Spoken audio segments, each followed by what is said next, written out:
Hello and a very warm welcome. You're watching a special edition of your very own show, Colors of India. I'm Tina Jha, wishing all our viewers a very happy Dashera and Durga Puja. Before we get you this week's cultural updates, let's take a look at the highlights. As this week marked Vijayadashmi, we begin our episode today with the Ram Leela.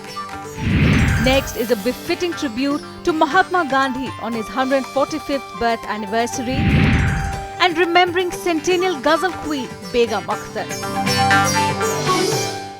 There's a great deal to learn from the Indian epics, and the Ramayana is one such tale that permanently imprinted the ideas of dharma and adharma into our minds. So as our lead story this week, we get you Shriram Bharatiya Kala Kendra's annual dance drama, the Ram Leela.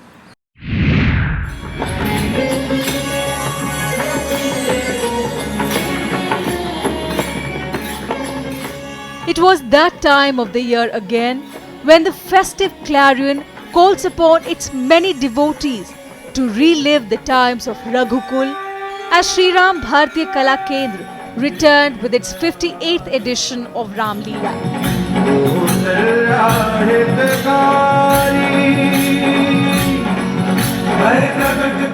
A story of the bygone era of gods, the production is annually reevaluated and presented with lessons that suit and fit the contemporary time frame.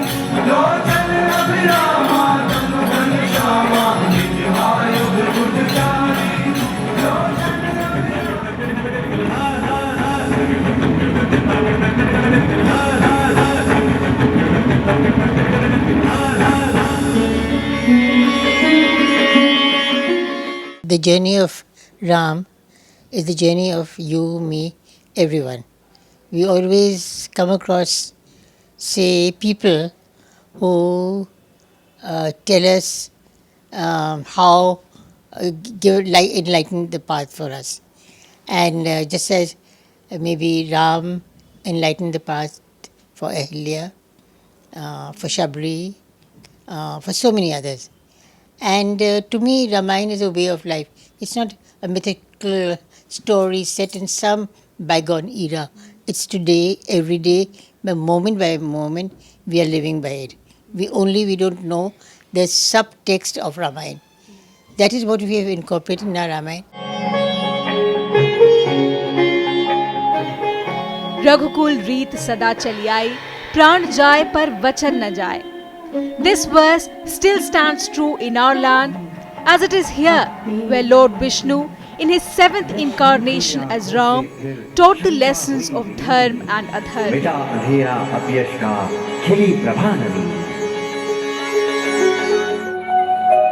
Over time, Lord Ram has evolved not only as a righteous god, but also as a representation of an ideal man, one who is just and is aware of his responsibilities.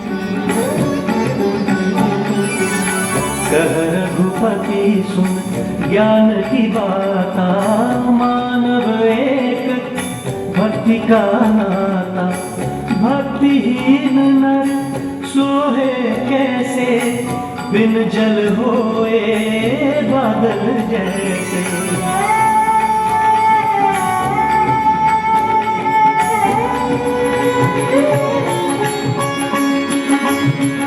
The production highlighted them through episodes like the Tarka Vad, where Ram was sent by King Dashrath to bring peace.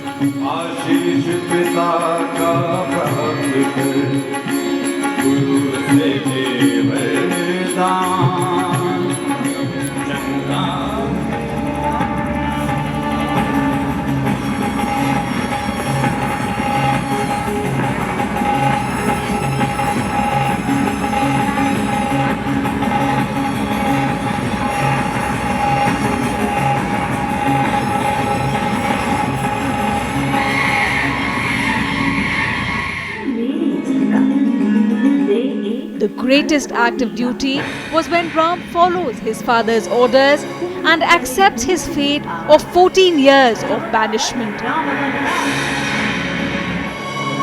नहीं राम राज पद लोभी, गहरी राम भरत में प्रीति, मैं छोटा करता निभनीति, गहरी मुझे राम से प्रीति।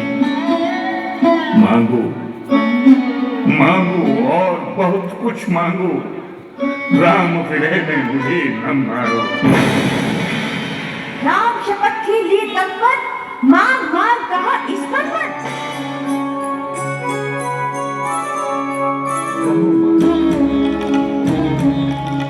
माता का आशीष ले, दशरथ को कर प्रणाम, माता चरणों में शीश धर, चले वन को Ram. It is it's great. I mean, as always, I've been watching it since I was a little kid, and I try not to miss it every single year. It's the first time I've ever seen the whole thing, and it's incredibly epic and just very spectacular, and your mind has to do lots of twists and turns to sort of keep up with the story, and that's totally from an outsider's perspective, but it was wonderfully done and so celebratory and very happy, and it was really wonderful to watch.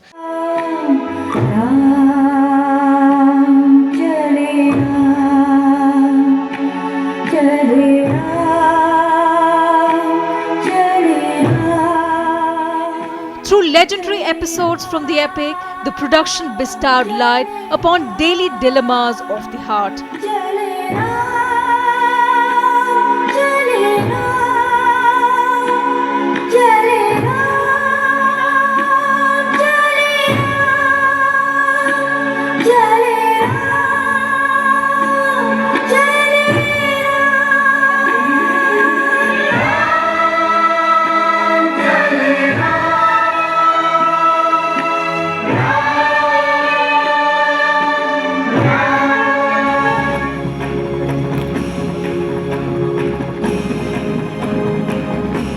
Like in the scene when Sita crosses the protective boundary of the Lakshman Rekha.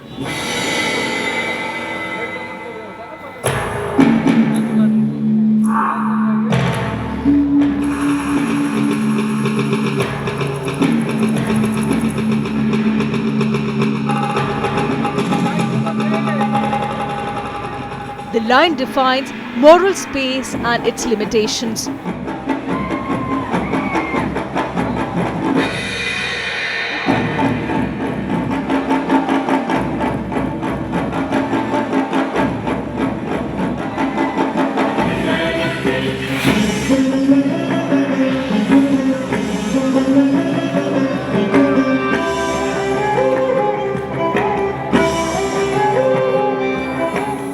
Also in the scene where Hanuman is made to revive his suppressed powers in order to fly over Lanka and rescue Sita. रघुवर है, माया से रची नहीं संभव है।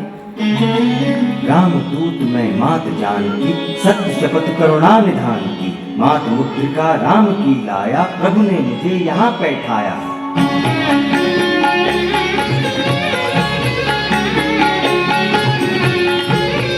कुछ दिन और धरो मन धीरा, वानर दल लाए रघुवीरा। I watched it quite a lot when I was a kid, so I'm in love with this whole direction, and I think a lot of people are, with the way every detail is shown, and you can just grasp every small detail in a second, so I think it's very nice.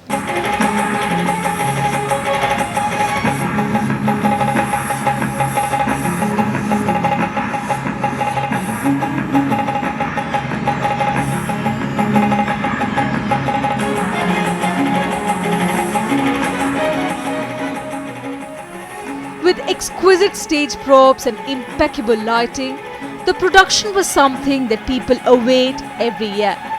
Concluding it with the merriment of Ayodhya Vasi on the homecoming of their beloved Ram, the epic states a simple fact that good always wins over evil.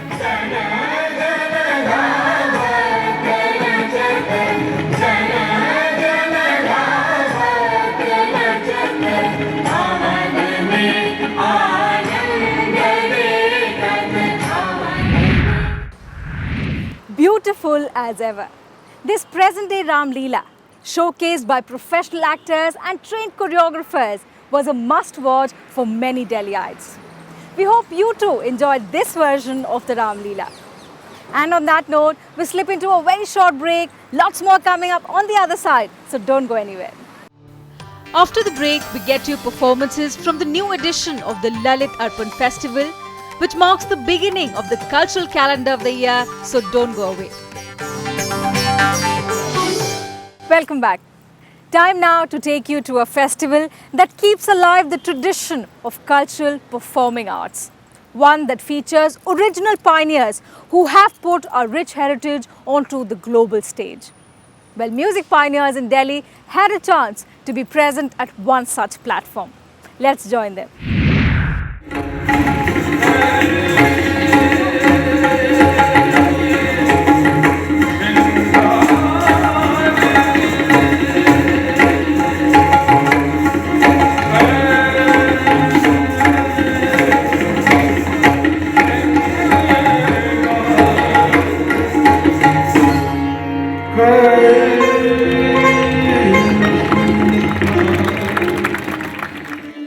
The annual Lalit Arpan Festival by the Asavari School of Dance, an unbroken tradition for over 12 years.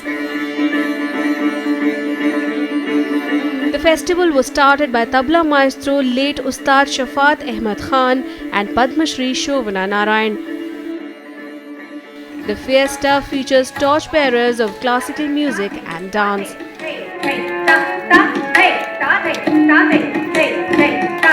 Classical music fully, and yet I enjoyed it today, and particularly because of the influence of film music. This kind of interest seems to have dwindled. पहली दुनिया बड़ी खूबसूरत है ये, हम में से कुछ हैं जो इसकी खूबसूरती को कम करने पर तुले हुए हैं, मगर ये जो कलाकार हैं ये इस दुनिया को खूबसूरत बनाने के लिए आए हैं और जिद थाम कर बैठे हैं कि चाहे कितनी अड़चन आ जाए हम अपनी कला का दामन नहीं छोड़ेंगे. On the first of the two-day festival, Shaunak Abhisheki of the Agra and Jaipur Gharanas presented a Hindustani vocal recital. He started with a khayal in Shuddh Kalyan, also known as Bhoop Kalyan. Accompanied by Pandit Vinod Lele on the tabla and Vinay Mishra on the harmonium, Shaunak followed it with a tarana, a composition invented by Amir Khusro. He concluded his presentation with a Nirgun Bhajan composed by Guru Gorakshnath, 11th-12th century Nath Yogi connected to Shaivism.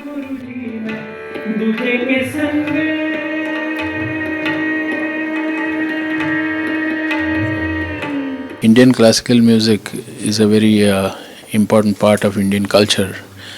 We are known outside India for our Indian classical music and yoga and Indian Adhyatma. So my message to the audience is listen to all kinds of music, enjoy every kind of music, but for that you have to know your own culture, your own music, and Indian music is a very deep spiritual music and it should be retained, it should be spread among the youngsters. That will create more awareness and make the youth of today more cultured. The second day of the festival opened with the Shringara.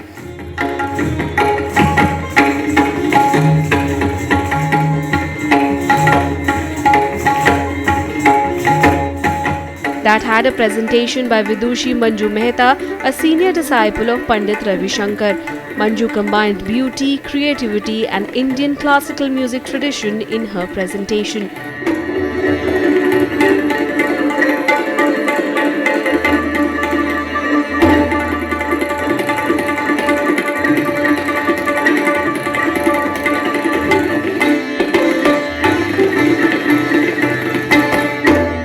Sitar के बारे में ऐसा कहा जाता है कि ये वीणा से इसका उदय हुआ, वीणा के बाद में इसका प्रचलन ज़्यादा हुआ.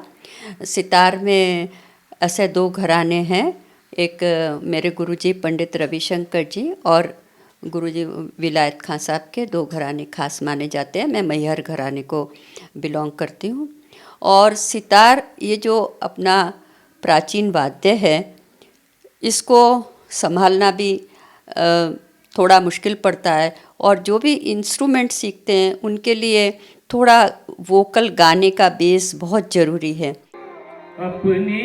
Another highlight was the Kathak performance by Vidushi Jayantimala, daughter of Kathak icon Sitara Devi.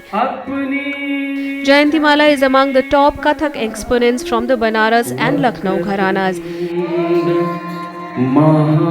She started with the Ganesh Vandana,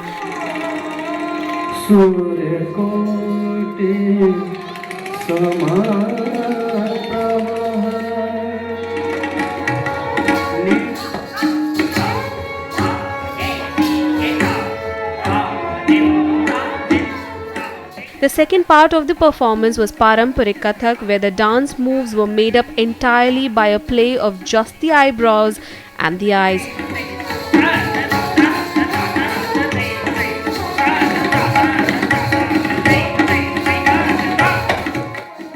Jayantimala showcased her versatility in Abhinaya and Layakari, combining both tradition and modernity.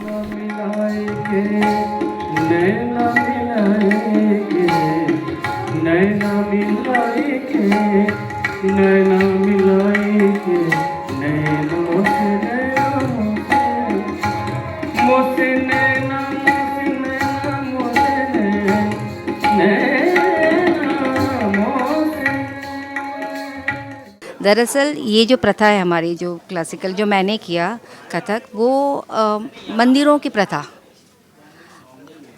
Basically बहुत ज़्यादातर कथक में महफिल प्रथा होती है, दरबारी प्रथा होती है, हम लोग मंदिरों प्रथा करते।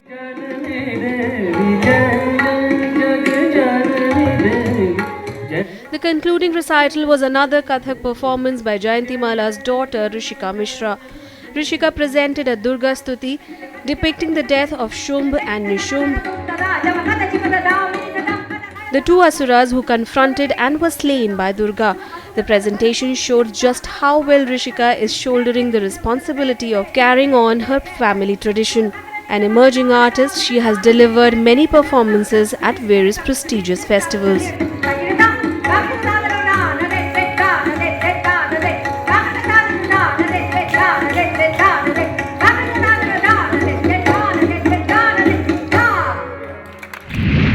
The festival was a perfect stage for classical arts as well as the artists. It also was a source of inspiration for young students who look up to senior artists for guidance in learning the art. And on that note, we head into another quick break. Lots more on the other side. Do stay with us. When we come back, we take you to an exhibition that's inspired by the Gandhian theory of Satyagraha and a loving tribute to Begum Akhtar from one of her disciples. Welcome back. This week was Mahatma Gandhi's birth anniversary.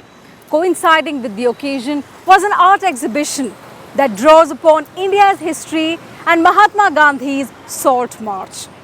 Take a look at this exclusive show.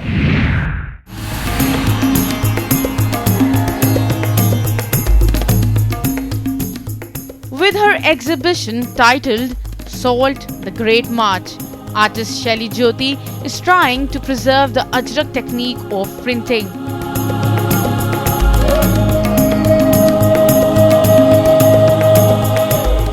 The art project is aimed at holding a deeper inquiry into Mahatma Gandhi's historical Salt March.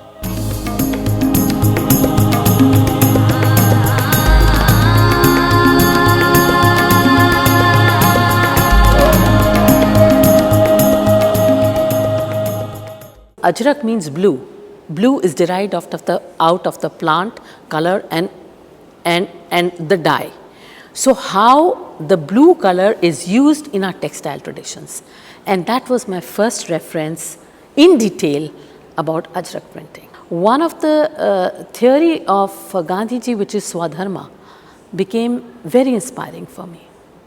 And I knew my next show is going to be Salt the Great March. That was the beginning of Salt the Great March.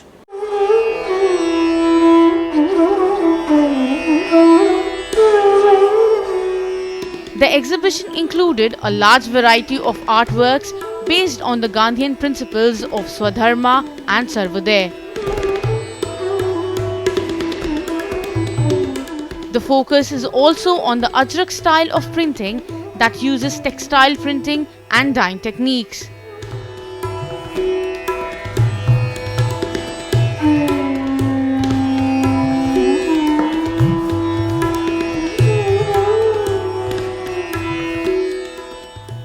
The installation integrating Khadi indicates sailing ahead. An interpretation of those who came together to join Gandhi's 1930 Dandi March. I'm trying to explore if 40 crore urban population just buys 5 meters of fabric, khadi fabric, look at the production demand we can create in the villages. गांव में चरखे चल जाएंगे. So the idea of bridging the gap between rural and urban can be brought by that. The next installation represents the Gandhian thought of developing Khadi across the villages for the economic independence.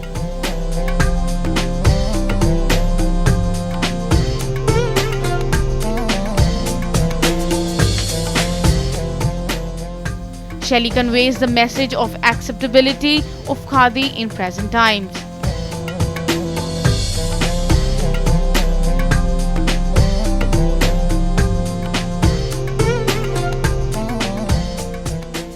The technique is little different than the normal block printing technique.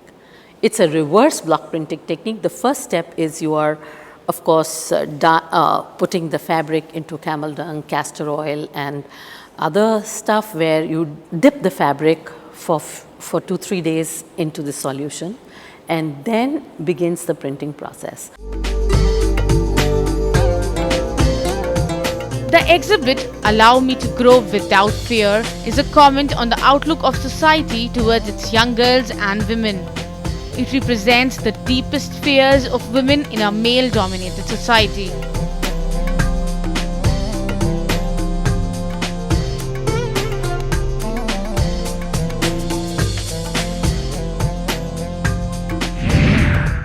Remembering the father of the nation and reintroducing his ideals through imaginative art. Now that is a good way to bring about changes in this 21st century. Moving on now from the Mahatma to the undisputed queen of Indian classical ghazal, Begum Akhtar.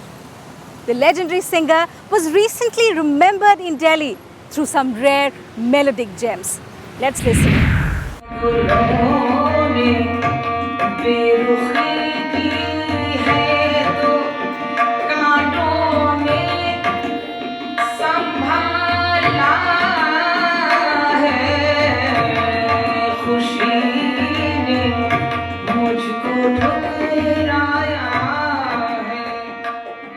Centenary year celebrations of Begum Akhtar, getting off to a start with Hindustani light classical music by her youngest disciple Rekha Surya.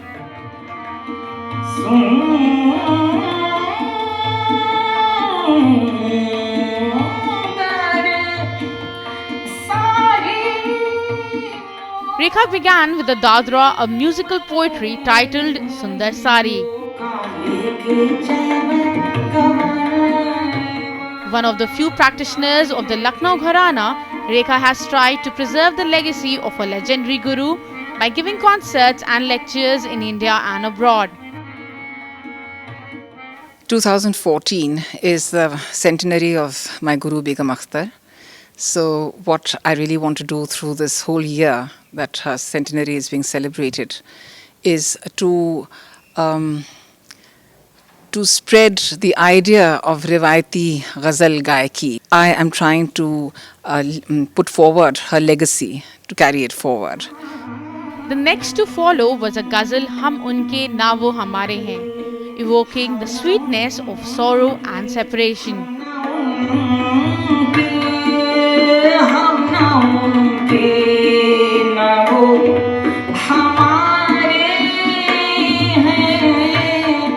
Rekha tabla singing is an expression of an individualistic style that she developed as a result of her training with another legend, Girija Devi of the Banaras Gharana.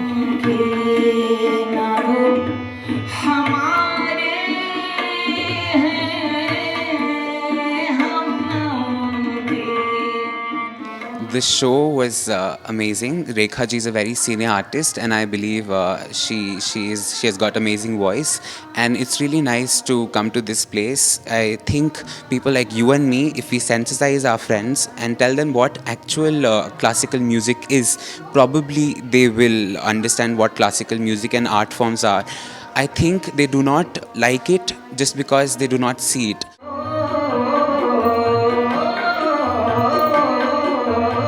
Hindustani light classical music bridges the gap between pure classical and the mainstream music.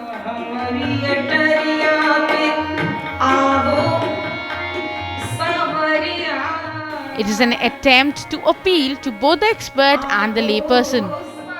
The third piece was the famous Hamri Atariya that reminds of Begum Akhtar, who sang this in the form of Dadra.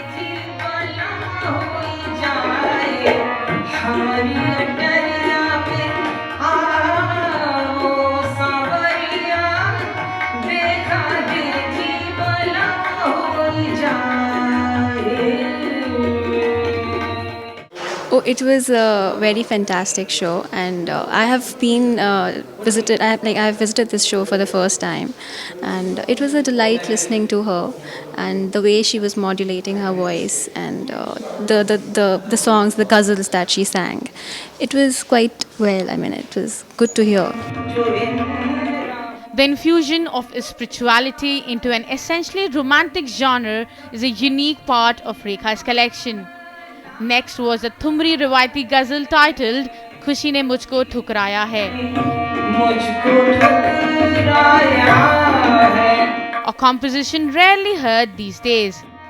This was followed by the concluding item, a Sufiana ghazal that left the audience completely spellbound.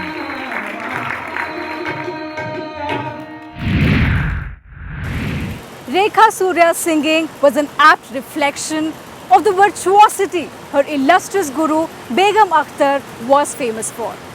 She combined perfect notes with fine expressions that is hallmark with her musical genre. And with that, it's time for me to end this week's cultural page, but we promise to see you same time next week with another brand new episode. Until then, take good care and goodbye.